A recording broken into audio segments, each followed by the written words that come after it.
Hi and welcome. I have another art journal page today, and here you see some papers that I picked out. I was inspired by a color theme, and I'm just searching for papers that I wanted to use on this spread. I'm working in my spiral bound sketch pad. It's one from Action. It has not very good paper, and I can't recommend buying it for sketching, but it's perfect as a cheap and easy collage journal. I had another video last week, or this week, on last Wednesday, where I reviewed an art journal that I found in the Action store, and it's a little bit of a remake of the Dilutions journal. I would say it's inspired by it. It looks similar, it's a little bit thinner, and of course the paper isn't as good as the one from Ranger, but I really love this journal. It's perfect for art journaling. It has a wonderful size and it has very thick paper that really works with mixed media. So if you're interested in a budget-friendly art journal, and if you are from Europe, then you might want to check this out. It's also quite a nice tutorial for beginners, I would say. I'm still laying out the papers on my page. I'm not 100% sure what to put where, and I decided to add something more neutral and contrasting to these bold and colorful papers. And here I have a stack of stamped old book pages. I usually stamp them with acrylic paint instead of stamping ink, because that looks a bit more painted and also a bit more intense, and it gives the whole thing a little bit of dimension.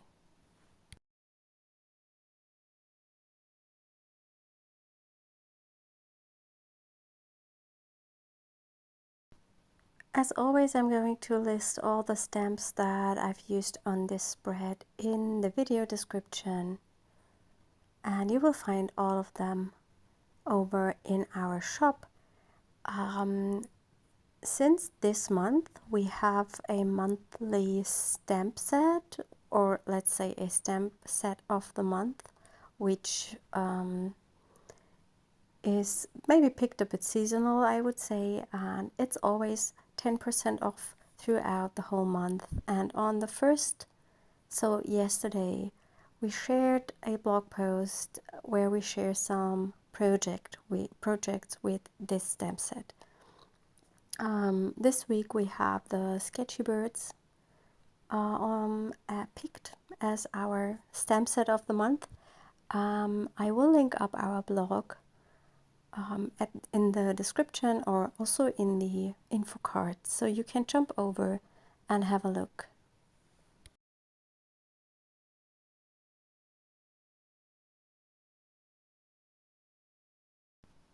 I'm always not 100% sure if I should speed up these collage parts a bit, because it might get boring, but I think some people would like to play along, and then you need the time to do your own stuff in your journal. So it's a bit hard. Maybe you would like to let me know in the comments what you prefer. And always, if the video is too slow for you, you can speed it up with that little gear in the video frame, and there you can speed it up to twice of the speed. In between, I cut off the overlapping edges sometimes, so I have a better view on how the page is looking, and that makes it easier to decide where I want to put the next paper. And for this page, I decided that I don't want to have some more paper at the moment. I will now go in and I will stamp my focal point. I picked the rainbow stamp from our Pencilmox number 3 stamp set. And I'm going to stamp that with StazOn because that dries perfectly over an acrylic surface.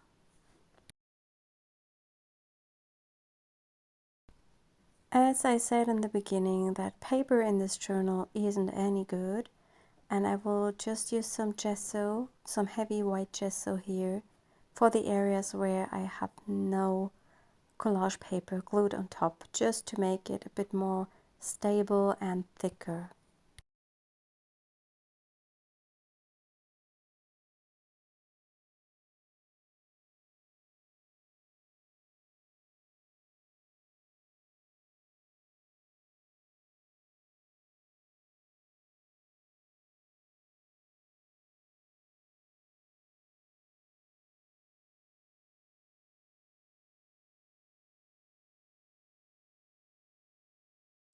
I'm also adding a little bit of the gesso to the collaged areas just to bring in some white space and to blend the background a little bit.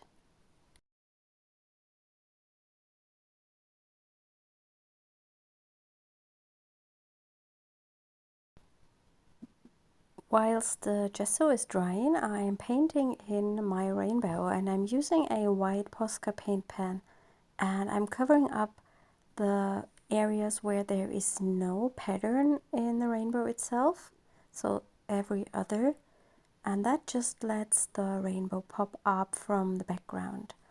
I will speed up this part a little bit because that takes quite a bit of time, and in the areas where the paint marker is too thin, I would add a second layer.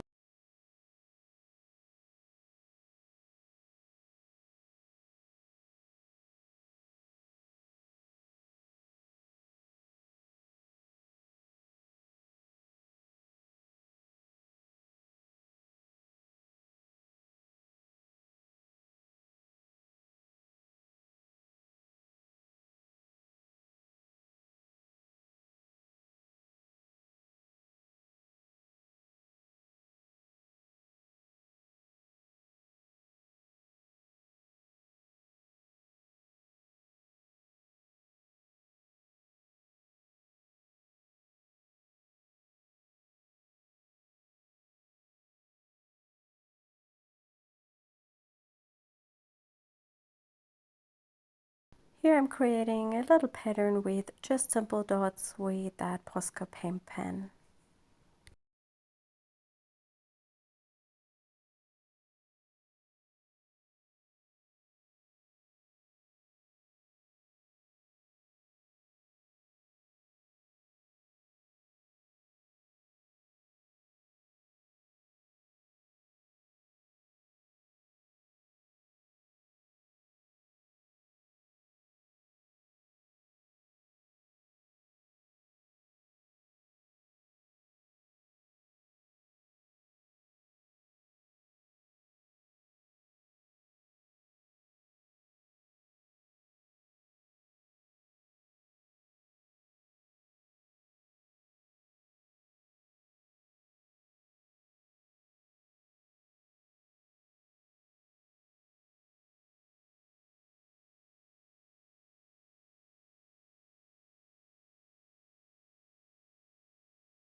I decided I want to have some stamping on my page, and I'm using my favorite stamp. It's the number stamp from our Mixed Media Mark stamp set.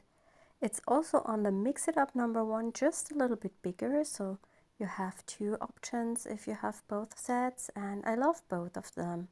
It just depends. I think often it depends just on the stamp set that is laying next to me, which one I would pick. I'm now going to prepare my main image for the page, and I plan to use an image from our Sketchy Leaves stamp set, and I'm using Versafine Clear ink, and I'm stamping onto either the Canson mixed media paper or the Canson XL watercolor paper. I can't see it on my screen because it's quite small. I think it is the mixed media paper because I prefer it a little bit against the watercolor paper for stamping. To color my image in, I'm going through some of my Tombow markers to see which one would fit the spread that I made. I always try to use colors on a main image that are also on the background so everything looks cohesive. If you pick totally different colors or only complementaries, it looks a bit weird, I would say.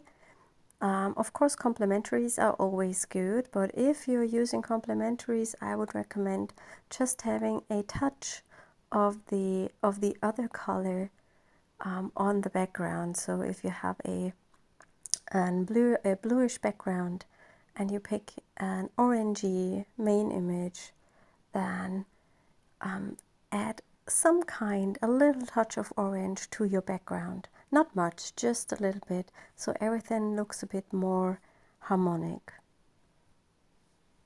I'm zooming in a bit so you can see better what I'm doing, but I will speed up this part because it takes a while to color in that image.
Before I'm finishing the page, I wanted to add a little bit more background stamping with a yellowish color. It's not 100% yellow because my stamp was a bit contaminated, I believe, with pink. So it's a bit more orangey. But I think it matches the page quite well. But it's not so orange at all. It's nice. It's the Swirls stamp from the Mix It Up #1 stamp set. And I also decided to bring in some splatters, and I'm using a magenta color which is already on the background. Some drops went directly over my rainbow and I didn't like that because I wanted to have the rainbow pop up from the background. So I'm removing them quickly with a baby wipe, and then I will just paint over the areas with that Posca paint pen.